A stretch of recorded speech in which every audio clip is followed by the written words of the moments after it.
Good morning. It's morning for me, or good afternoon for you. This is class number 2, our class on fibers. And this is rather an important lecture. This is one that kind of is going to establish the basis of a lot of things that we're going to learn about later on in the semester. So it's real important that you pay attention and pay attention in particular to all you can learn about fibers this week.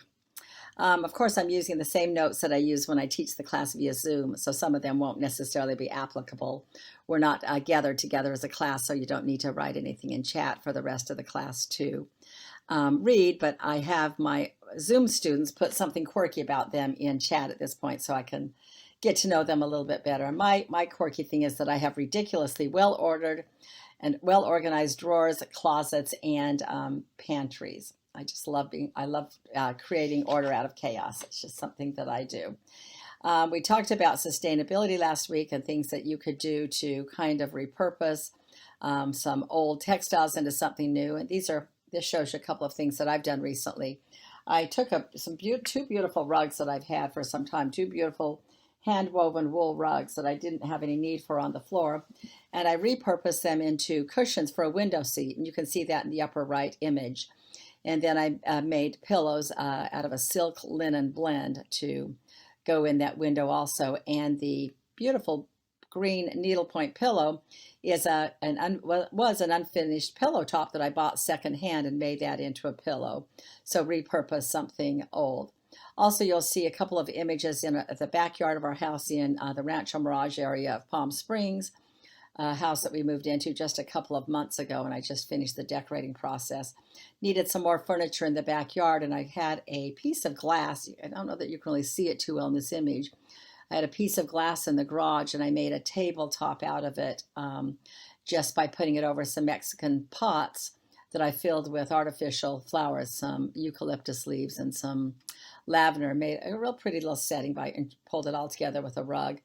And the image on the other side, I had some very, very old outdoor couches that were a brown, kind of falling apart. So I put those back together, painted them nicely, made some pillows, added a rug and a table and some greenery, and kind of created a new space there by repurposing old things, which is what we had talked about in our lecture last week.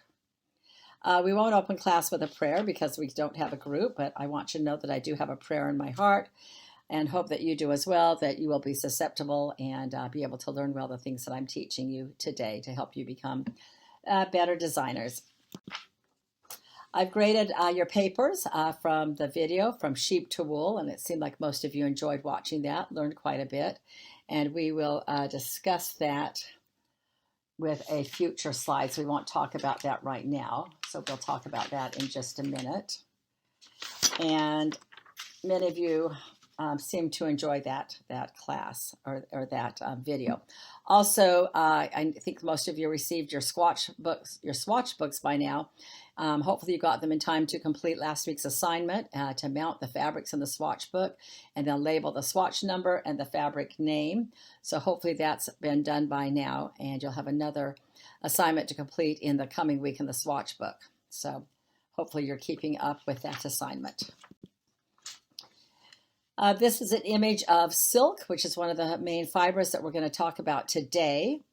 But this slide shows you kind of the projection of the lectures as they will happen this semester.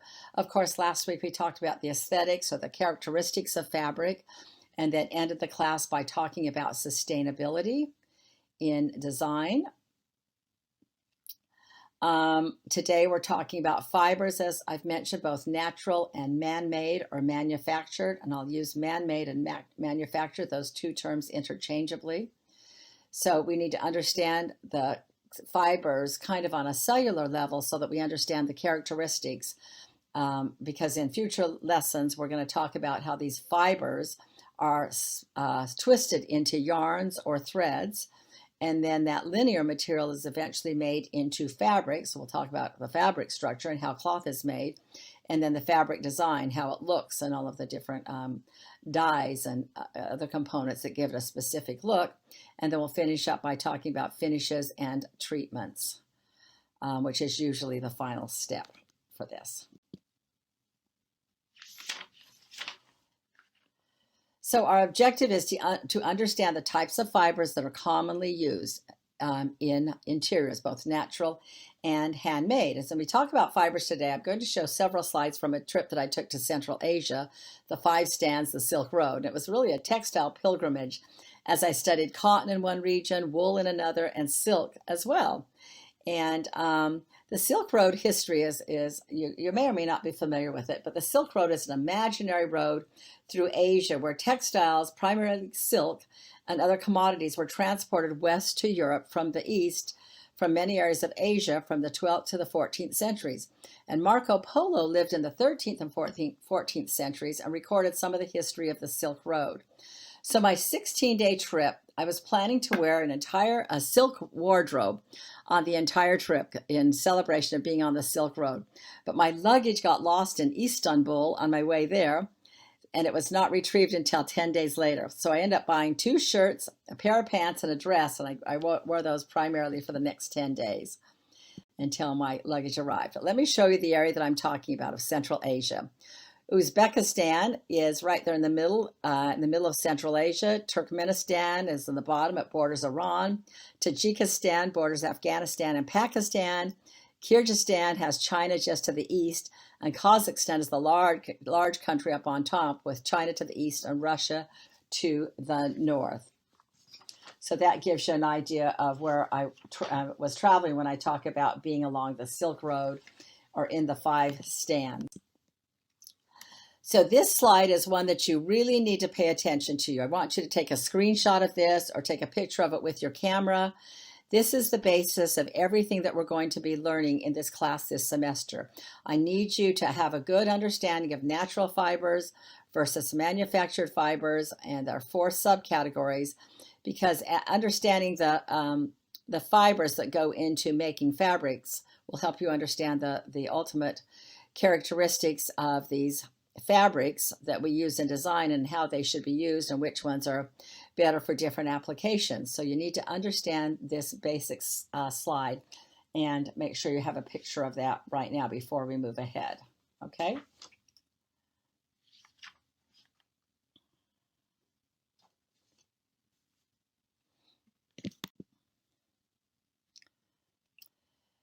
All right, so we're going to start with the natural fibers, which are the cellulosic category as opposed to the protein category of natural fibers.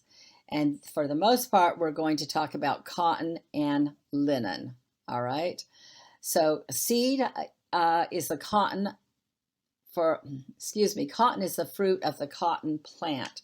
And examples of what we use cotton for would be t-shirts, sheets, and jeans. Cotton absorbs water easily, so it dyes easily. You need to remember that. It's very easy to dye cotton. Number 2, we're going to talk about linen. When we wear linen, which is what I'm wearing today, you're always kind of stylishly wrinkled when you wear linen. The other plant fibers that can be woven into fabric are grass, seagrass, raffia, rattan, and cane. These do not absorb color easily, and they're not malleable, so we don't use them so much in textiles as we do for rugs or window treatments or that sort of thing. So this shows you what the cotton and flax and hemp is another example of what they look like in fiber form. And if you could see these in real time, these bags are only like 1 inch, by 2 inches. They're teeny little bags that hold these samples. In fact, I can show you how small these are. The fibers in them are absolutely teeny. And you can imagine how many fibers it takes of cotton, flax, or hemp, for example, to be twisted together to make a thread or a yarn. It takes quite a bit of the fiber, but this shows you what the fibers look like of these 3. So let's start with cotton, which is the most commonly used of our natural fibers. It's cellulosic, it's plant-based. Cotton is inherently soft and comfortable, isn't it? Most of our clothing and bedding and towels are likely made of cotton. Also, our jeans that we wear so often are made out of cotton. Number 2, it feels cool to the touch because of its tendency to absorb water. That's what makes it cool to the touch. It's very, very absorbent. And that quality of being absorbent leads us to number 3. It absorbs water easily, so it also absorbs dye easily. Number 4, it is resistant to abrasion and sunlight, and that's one of the reasons we all tend to own blue jeans, because they last such a long time, because that cotton is resistant to abrasion and sunlight. Number 5, it releases soil easily. Generally, no special care is required. All of our cotton items and upholstered items can be just thrown in the washer and dryer without any special care. They release soil easily, number 5. Number 6, they blend well with other fibers. And as we start to look closely at our swatch kit, you will see that a lot of them are fiber and cotton blends. That grows easily in a large range of clients. Utah's Dixie used to have a thriving cotton industry, and also the southern United States. And the cotton can be harvested by machine, so it has a lot of wonderful characteristics to it. All right, let's watch a brief video on cotton.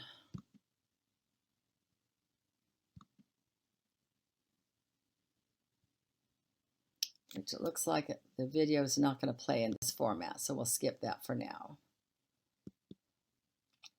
And this shows us what cotton looks like under magnification. We don't always have the, in this class, we don't have the privilege of looking at our fibers under magnification, so I'm including some of the slides so that you can see the cotton has these little modules on it. They're not, that it's somewhat unique to the way the cotton looks. From this slide, I just want you to pay attention to the bottom right-hand portion. Well, first of all, look at the image of the cotton, so you can see what it looks like when it grows.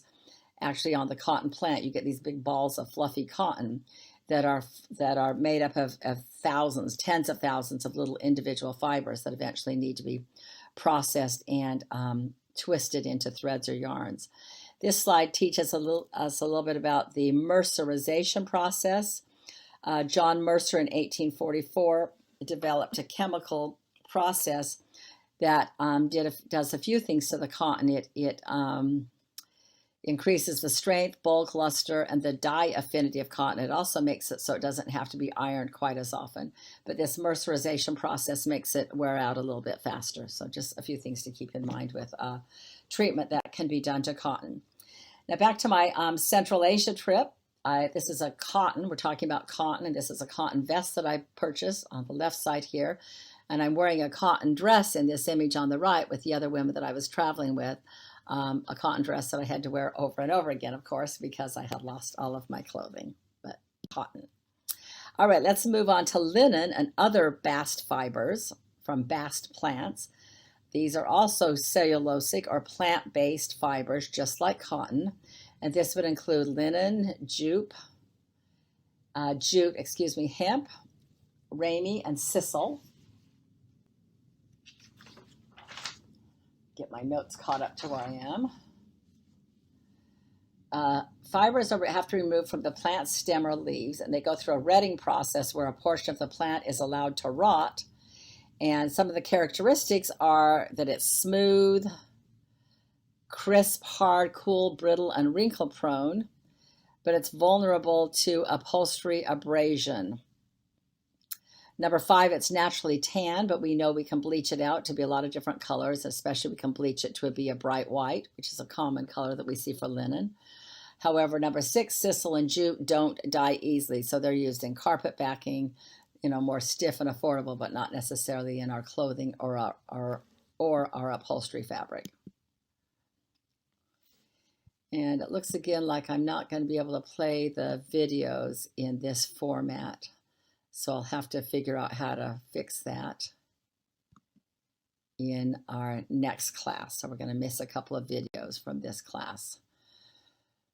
Back to our linen and bast fibers. This shows you a little bit what they look like when they're just twisted into yarns and threads, and then made into a beautiful linen fabric in this damask pattern that you're looking at on this image. All right, we're going to move now to our natural fibers, the protein fibers, which is the second class. The first class of natural fibers are the cellulosic, the cotton and linen, and then our second category would be our protein fibers, which are primarily wool and silk. Wool is the most common of our natural protein fibers, And other animal fibers come from mohair, alpaca, cashmere, and pashmina. And then silk is also a protein fiber because it comes from an animal. It's harvested from the cocoons of moths. And silk, of course, has been prized for centuries because of its elegant sheen, its rich luster, and vibrant colors when dyed. Silk is just kind of a magical fabric. Remember last week I showed you my threads of light images from China that showed how incredibly brilliant silk can be when it's under light. So we have fibers from some of our natural protein fibers. You can see wool on the left and how springy almost that wool is. It kind of springs back when you push it down. We can also see some silk fibers here, and we'll learn more about how complicated and lengthy the process is to have those silk fibers eventually turn into fabric. I've also shown you here some angora and mohair, which are from goats and rabbits, different kinds of protein fibers in our natural fibers category. A couple more. Alpaca on the left. Alpaca is a small llama. Camel and yak, those would both be protein fibers because they come from animals, certainly. All right, so let's talk a little bit about wool. Let's review the video where we talked about wool. A wonderful video that showed us a lot of things about wool. The handcrafted traditions of Gwen Handler, from sheep to cloth. She was in Maryland. She's a lifelong knitter, and wool certainly has become a part of who she is, as you know from watching the video. She talked about the animals all have to be sheared once a year in February, and then the wool is bagged and numbered, and then it has to be washed and carded. It goes through 2 washings, 2 rinses with soap and very hot water. Then it's laid out to dry, then carded so the fibers are straightened out and laid out, and they pull fibers into long sections. And then she showed how the spinning can be done on a Saxony wheel with much variation. It can be thick, thin, uniform, bumpy, or more uniform. She talked about how each household had 2 spinning wheels at one point, and I take issue with that. I don't think that's necessarily true. Other historic accounts I've read about, especially in early LDS church history, it was more common for one person in the neighborhood to have a spinning wheel, and you would barter and trade services to have that person spin your fibers into threads. Anyway, she sends her spinning to a mill as she doesn't enjoy that process. And she talked about there being many different mills on the East Coast, and that she sometimes has to wait up to 3 months to have her fiber turned into skeins of yarn. And then she showed the dyeing process, which was beautiful. She said that's a busy day. It takes her full concentration. And she would choose from color palettes. She would create a bath of hot water with salt. And then vinegar acts as a mordant. And a mordant, M-O-R-D-A-N-T, is a process of opening up the fibers so that they accept dye. And vinegar is what she used as her mordant. And then they were rinsed and hung out to dry. And she showed those beautiful colors on her front porch. Weren't they wonderful? And then the warping process, and then the loom she showed how she puts the individual threads in the reel, then the heddle, and then ties them into the back of the loom, and this complicated process of setting up a loom. And then how much fun it is to do the weaving once it's all set up, but she has to go through that difficult part and of setting up the loom. So I think it was a good video that you certainly seemed to enjoy watching, that told us a little bit about this process of wool. There are various breeds of sheep are used, many kinds of sheep. When I was in New Zealand once, I saw a demonstration on shearing sheep, and they were talking about the different breeds of sheep that they were shearing and how they all had different characteristics of wool. Merino wool is actually a breed of sheep. There are merino sheep, but they use that term merino as a marketing label. So we have merino wool, which is a very, very fine wool, very, very wearable wool. It retains its shape, interestingly enough. So wool, when you press it, you can get a really, really nice seam by pressing it, But the other wrinkles that you get just from wearing it from day to day pretty much will fall out by themselves. If you wear a suit or some suit pants during the day, they get wrinkled. All you have to do is hang them up and they will retain their shape really quite nicely. So it's very resilient, very durable. It has an oiliness to it. If you've ever spent any time knitting or crocheting, this is some wool that I bought in New Zealand, some beautifully dyed 3 colors of wool. And when I crochet or knit, I don't knit, but when I crochet or when you knit with wool, your hands tend to get very, very soft. Your hands are picking up the lanolin that is in the wool yarn. It kind of has an oiliness to it, but it makes your hands very soft, but it also makes the wool very soil resistant and water resistant. So even though it is water resistant, it dyes easily. It's kind of magical that way. It can absorb moisture without feeling wet. So based upon that, what kind of socks would you wear when you go hiking? Cotton or wool? So we've talked about some of their characteristics, right? Cotton I would tend to put on if I'm going to go for, a couple miles walk, and then I'm going to come home and take off the sweaty socks and throw them in the laundry. But if I'm going on a longer hike, that's going to be several hours, I'm always going to want to wear wool socks, something that's going to absorb the moisture without feeling wet. We have a term here in Southern California that's called death by cotton.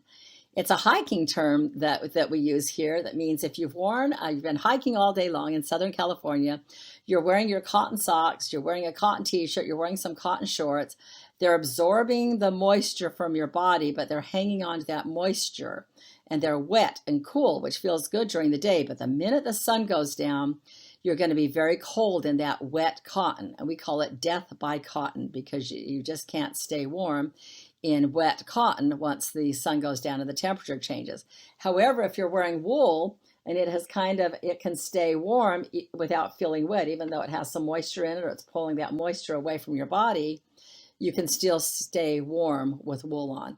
I went hiking or backpacking in the snow some years ago, went to bed, my socks were wet, I was cold, I could not get warm. Then finally realized I needed to take off my wet cotton socks, put on some nice dry wool socks, and I would be substantially warmer. So wool is kind of magical that way, and generally a much better choice for hiking clothes than the cotton is. Oh, we've been on this screen for a long time. I've probably said too much about this. This screen shows some images again from Central Asia. We were making felted wool on the left side by adding color to this unprocessed wool, and then we would roll it up in very tight rolls, and then it got pounded and put in water and then pounded even tighter till you eventually ended up with this nice flat felted wool that is shown on this screen on the right. And this shows me doing some embroidery on some felted wool with some people that I met in Central Asia. Wool, there was more wool in Central Asia. When we were studying wool, I was studying wool and I was surrounded by wool. I stayed in this yurt for a couple of nights on the side of a lake, and it was all decorated in this felted wool. The felted wool wall hangings on the walls and rugs on the floor, just felted wool everywhere. It was just beautiful to see and feel the warmth of that wonderful wool. I decided to purchase quite a few rugs. I think I bought 6 rugs in Central Asia. And this shows me shopping. I had a crowd of 5 men and women helping me look at all of these amazing rugs. I eventually bought the image that we see on the left. I bought that rug and ordered a couple more to be made that match that rug. And this next slide shows a couple of these rugs from Central Asia in my home here in Newport Beach. Beautiful rugs. And I knew that since they were made out of wool, I knew 2 things. I knew they were going to hold their color well, and I knew that they were going to last a long time because they're made out of wool. So a wonderful choice for my home, understanding the qualities of wool. And of course, no perfect fiber exists. Each one has unique properties, strengths, and weaknesses that are going to make it more or less suitable for a particular use. So each fiber comes in many grades or qualities. That's important to know. There are different qualities of silk, wool, cotton. And then sometimes the economics dictate the appropriateness of what we use. So some of our fibers are better choices for clothing and design than others. What do we know about cashmere, for example. Cashmere is very much a luxury fabric.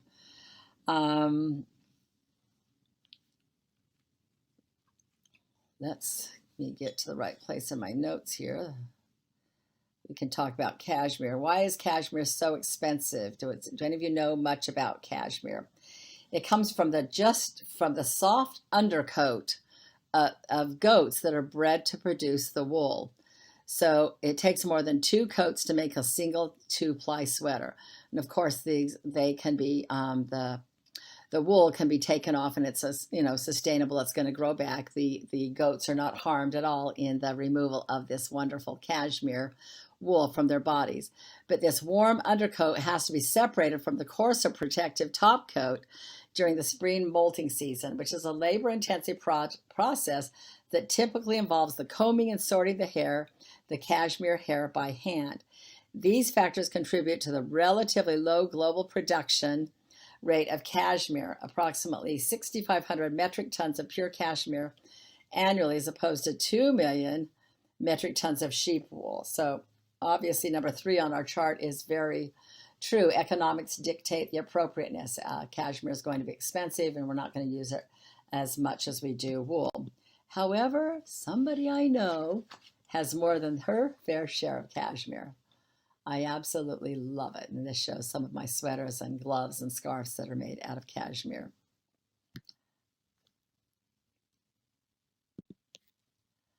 There are a few other protein or animal fibers that are worth mentioning. Remember, these are natural fibers in the protein category.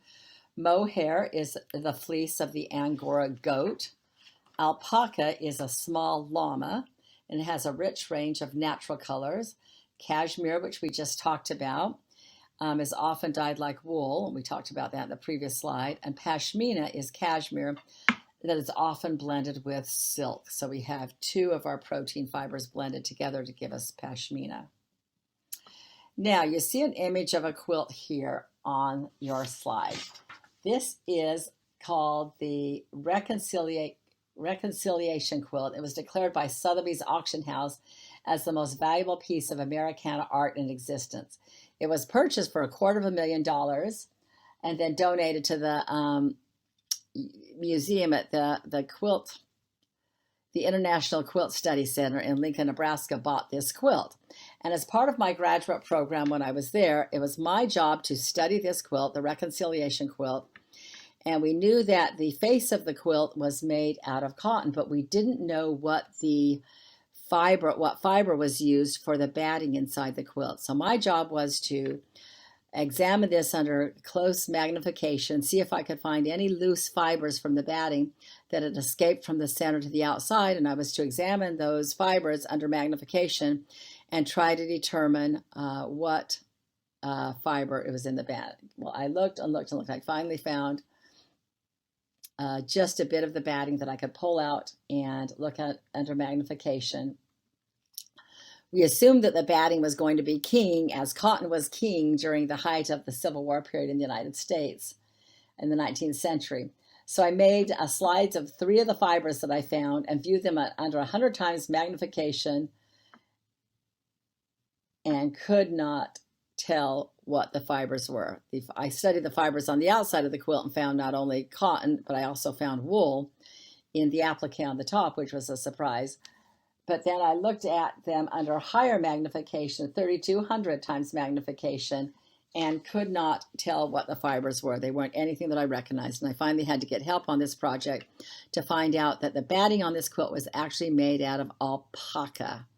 So what a surprise this was, and what a find to figure out that this had alpaca batting on the inside. A couple of other animal fibers to pay attention to would be mohair, which is the fleece of the Angora goat, and horsehair, which came into vogue in the late 18th century. This shows a chair where some of the parts of it were actually woven with horsehair. Just the hair of the mane and the tail are used in this upholstery fabric. And also we talked about alpaca on the top and cashmere on the top, and then Angora from rabbit fur on the bottom. So all of these are protein fibers, which are part of our natural fiber category. All right, we're going to move from wool and the other animal fibers over to silk now, which is a protein fiber which is painstakingly harvested from the cocoons of moths. And yes, the moths are killed in this process. So know that up front, that a lot of moths are killed in the process of making silk, whereas our protein fibers, the wool and other animal fibers that we just talked about, those are all sustainable because the animals do not have to be killed in order for the wool to be removed from their bodies. In fact, if you've ever seen a sheep getting shorn, they're usually quite happy to have all that heat off their bodies once a year. This is a beautiful quilt that I'm showing you in this image of a quilt that I own from the 1890s, and the silk for this quilt, or the silk in our country at this time,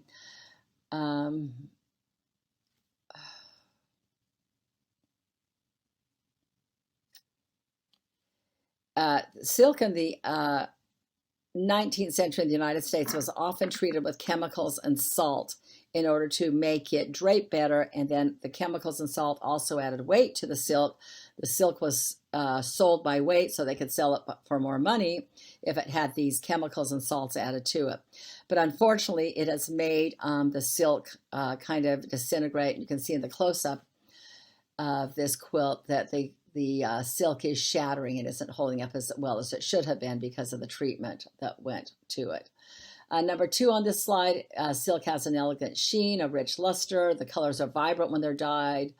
Each cocoon can produce about 1,000 yards of fiber, which yields a mere few ounces of silk.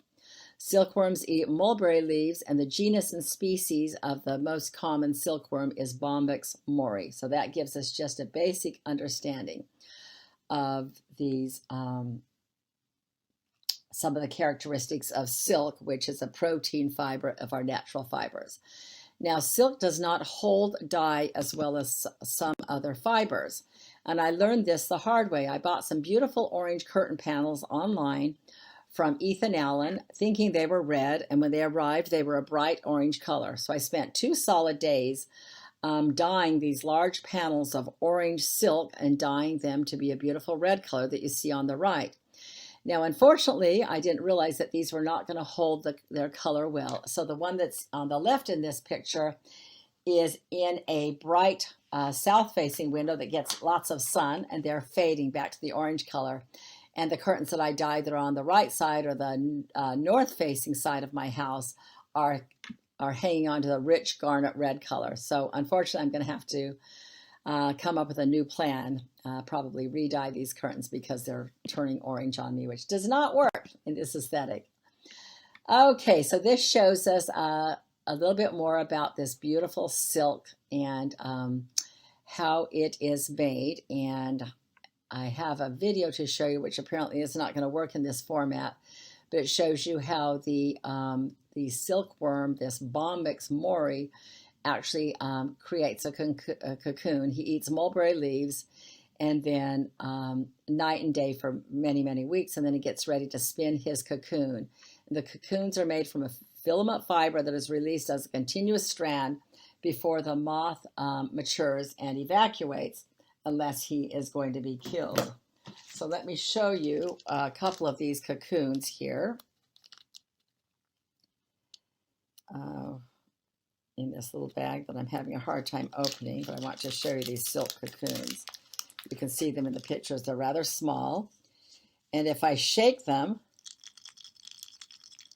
what you're hearing inside is the dead worm that hasn't had a chance to escape as a moth. So he has died inside this. He's killed in the process, so silk is not a sustainable fabric.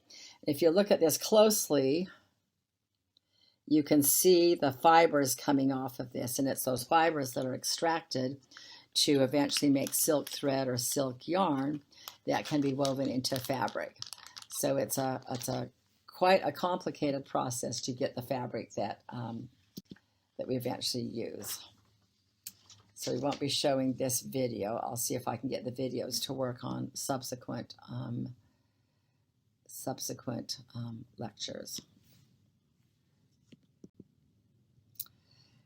When I was in Central Asia, I was privileged enough to be able to feed the silkworms. So I went into a dark shed with thousands of little silkworms where a structure had been created on the wall, some sort of a trellis, and every day fresh mulberry leaves were brought into the shed. Surrounding the shed, there were just fields, and every road that you would drive up and down would be lined with mulberry trees, because these voracious little animals just eat these mulberry leaves night and day. And as I entered the shed to feed them, I heard this sound of these little silkworms just constantly eating these mulberry leaves. And I brought in fresh leaves and put them up on the trellis. And by the next day, my eyes were pretty much glued shut. I found out I had a terrible allergic reaction to the mulberry leaves. But this image shows how you can kind of pull the fibers off of the cocoons. And then many of these fibers need to be woven together to make the finest silk thread. So I have a very small spool right here of silk thread. And you can see the thread on it. If I spent some time kind of twisting this apart under magnification, you would see that it's made up of many dozens of fibers, maybe even 100 fibers go into making this very fine silk thread. So a very laborious process to make silk thread, and it's at the sacrifice of a bunch of little dead silkworms. Okay, there's no other way to put it. So this image shows that my luggage finally arrived near the end of my trip. And look how happy I am to finally have my luggage after not having it for 10 of the 16 days. And in the image on the right, I put on one of my silk skirts that I had packed for this trip, and started happily wearing some of the silk that I brought to wear along the Silk Road on this trip. More images of silk in Central Asia. I went into the home of a family that had been making these beautiful silk embroideries for many years. And this one on the left is silk on cotton, and the one on the right, which is my favorite, is silk on silk, beautiful silk embroidery on silk fabric. And I was able to purchase several of these from the family that had been making them for several generations. In our home that I recently decorated in the Rancho Mirage area of California, I put blankets on the ends of the beds that are all hand embroidered out of Central Asia. And then you'll see the image above the cabinet that I showed you earlier. So just seeing some of the textiles that I brought back from Central Asia that were made out of silk. All right, if we were teaching via Zoom, this would be our scavenger hunt time, and I want you to do this just on your own, even though you can't report back to me right now. I want you to find something in your room that's made from a natural fiber, either cotton, linen, silk, or wool. All right, these are going to be a little bit tricky for you to find right now, but look and see what you can find. For example, I'm wearing a linen shirt. I see cotton sheets on my bed. I see a lot of silk blouses in my closet, and a lot of pants made out of wool. So see if you can find something right now that is made out of a natural fiber, cotton, linen, silk, or wool. The image on the screen shows a lot of bolts of cotton on the left, cellulosic fibers, cotton threads, cotton bolts of fabric. On the right, you can see some wool, which is a protein fiber, wool that has not yet been twisted into yarn. It's just kind of in its natural state. Some of it has been dyed, some of it has not. So hopefully you have found something right now in this scavenger hunt that is made out of a natural fiber. All right, let's now move on to our manufactured or our man-made fibers. The first class would be regenerated man-made fibers, and our second class the second class of manufactured fibers will be synthetic. So some fibers are regenerated and can be used to make fabric. So that would be glass, which is inorganic, not a natural growing material. We also have latex, rayon, and acetate, which are modified cellulose. We've talked about our cellulose fibers already that are plant-based. So our latex, rayon, and acetate are made out of a modified cellulose. Latex comes from the rubber plant, and rayon and acetate are modified tree products. So they're modified cellulose, but they are manufactured or man-made, so they come under the manufactured category instead of the natural category. Then we also have synthetics, will be our next class of manufacture, but let's stick with our manufactured regenerated first. We have a rayon, we have glass, we have acetate, and we have spandex. All regenerated. Now moving on to our synthetic class of manufactured fibers. These are the ones that are completely made from man-made materials. And these are our polyesters, nylon, acrylic, or mode-acrylic. So these synthetics are chemical compounds which are specifically developed for use as fibers.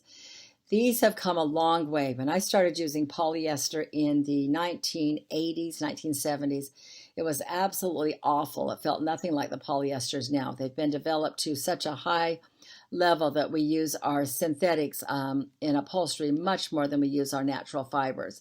They have been made to mimic some of the characteristics of the natural fibers, but the synthetics often last much longer. They're water and stain resistant. They hold dye better. They're more comfortable to touch than some of the natural fibers. They are made into what are called performance fabrics that hold up very, very well. So the synthetic fibers, synthetic man-made fibers, we're going to see more often in our upholstered fabrics than anything else. Here are some of those up close, what the fibers look like before they're actually made into threads and then made into fabrics. We have polyester, nylon, and acrylic, some of the ones that we see right there.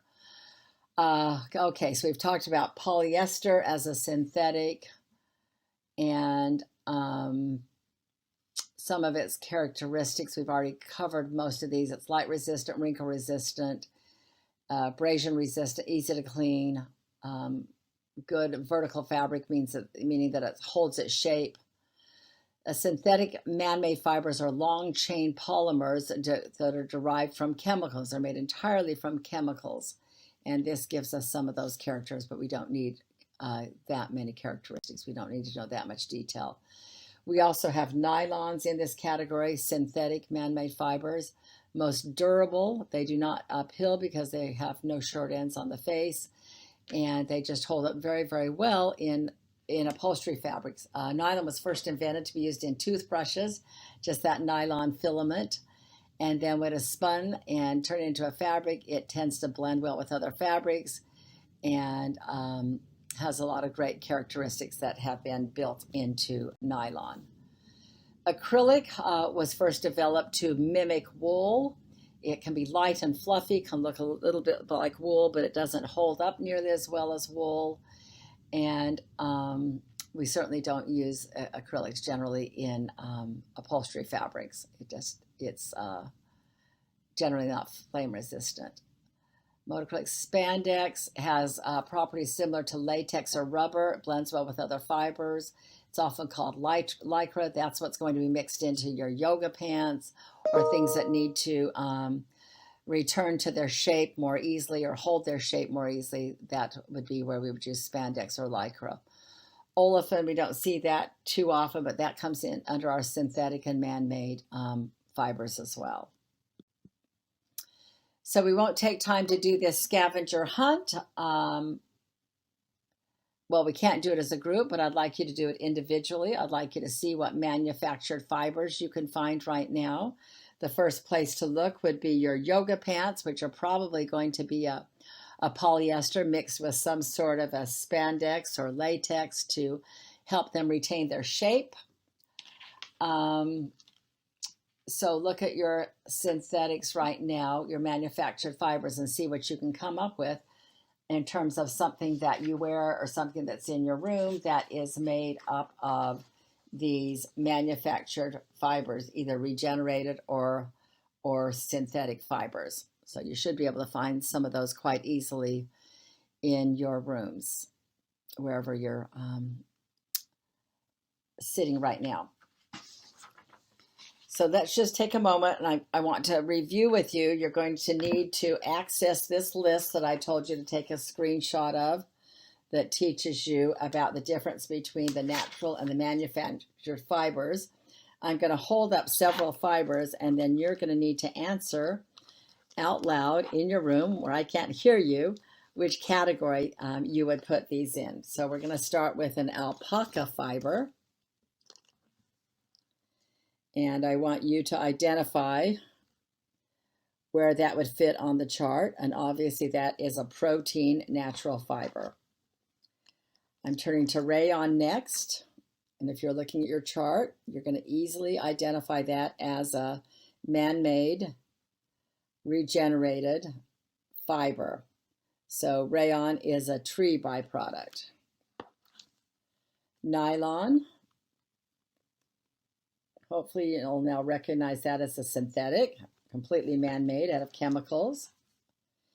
Yak, we showed this briefly in one of the slides, and you should identify that as a protein fiber from an animal.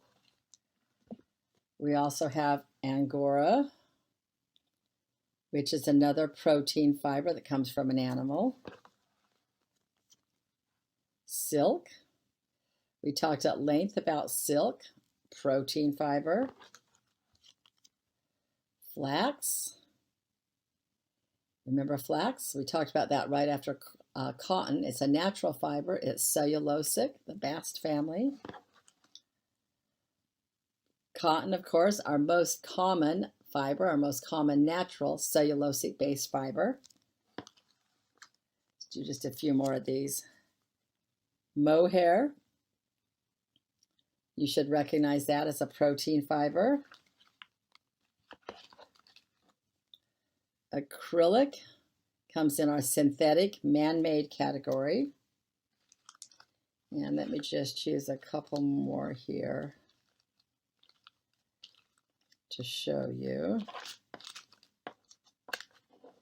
Let's end up with wool that we talked at length about wool. Of course, that is a protein fiber. Part of our natural fiber category. So as I've mentioned, it's really important that you understand all of these basic types of fibers and what some of their characteristics are, because they will carry those characteristics into the thread once they're twisted into a thread or yarn, and then those characteristics, of course, will be carried into the fabrics that are made out of those fibers and yarns, which is what we'll talk about the next couple of weeks. We also need to talk about fiber testing, which we can't do in person on an online or a Zoom class. Along with visually looking at the yarns to determine its fiber makeup, you can also perform a burn test. In a burn test, you can tell by the smell whether it's a natural plant, a natural fiber, or a protein fiber, or a synthetic. They're going to smell differently. And when I did this in grad school, I was not very good at it because I don't have a very keen sense of smell, but some people are better at this than others.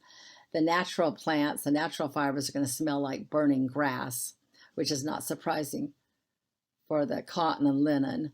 The protein fibers are going to smell like burning hair, and some of you may know what that smells like. And the synthetics are going to smell like burning plastic. And then you can also tell from the ash or by the way it clumps up into a ball after it's been burned. There are a lot of ways you can tell what the fabric is by the way that it burns. I have a wonderful fabric store that I go to in Los Angeles, and I wish I could take you all on a field trip to Mood Fine Fabrics in Los Angeles. And sometimes at Mood, I'll pull a large bolt of fabric off the wall that I want to consider for or audition for a particular project, and the type of fibers in that fabric will not be labeled. So anyone that works in the store will grab a large pair of cutting shears, cut off a small swatch of that, pull out a cigarette lighter out of their pocket, and light that fabric on fire right in the middle of the store.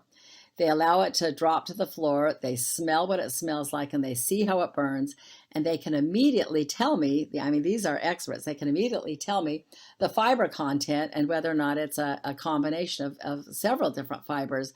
They can tell me that by the way that it smells and by the way that it burns, which is kind of a neat skill to have, something that most of us can't do. But if this were an in-person class, we would be burning a lot of fibers to determine what is the fiber content. So a lot of fun to do.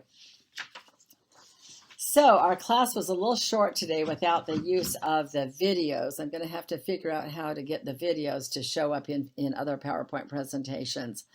As they're not in this, it makes our lecture shorter than it should be. But let's talk about our assignments for next week. Quite simple. There will be no video to watch for next week, but you will have a fabric notebook assignment. So as we mentioned, most of you should have your fabric notebooks by now and have them all put together with, in a notebook like this with the label on the front. And then you have your pages of information at the front of the book that you're going to be using, followed by all the swatches. And as of last week, you should have the name of the swatch and the number put on it. And I don't want you to get ahead of me on this labeling. I want you to do it as it's assigned and as we're discussing it. And this week, you're going to identify and label the fiber content and the yarn type. Now, pay attention here because one of these is going to be more difficult to find than the other. The fiber content you're going to have right in your notebook on the third column at the pages that you put at the front of your notebook. Will tell you the exact fiber content of each of your fabric swatches, so you can write those on the third line under each of your fabric swatches. Now, to find the yarn type is a little bit more difficult. You're not going to find it here in your swatch kit, but there is a yarn PDF that you'll find in helpful files in the module for the fiber class, for class number 2. So go to the modules, then helpful files, and then you should find that yarn PDF that will tell you the yarn type for each of your fabrics in your swatch book. So then you'll be able to put those in your fabric notebook this week. So we've covered a lot of material. I want you to really study this chart that you copied so that you have a good understanding of the types of fibers, which is kind of the basis for so many things that we're going to be discussing the rest of the semester. I need you to have a real good understanding of that, because we'll be talking more about those characteristics of the fibers as they are twisted into yarns and then as they're made into fabric eventually. So that's all for now. If you have questions, certainly email me and I will be in touch as quickly as possible. And that's it for today's lecture.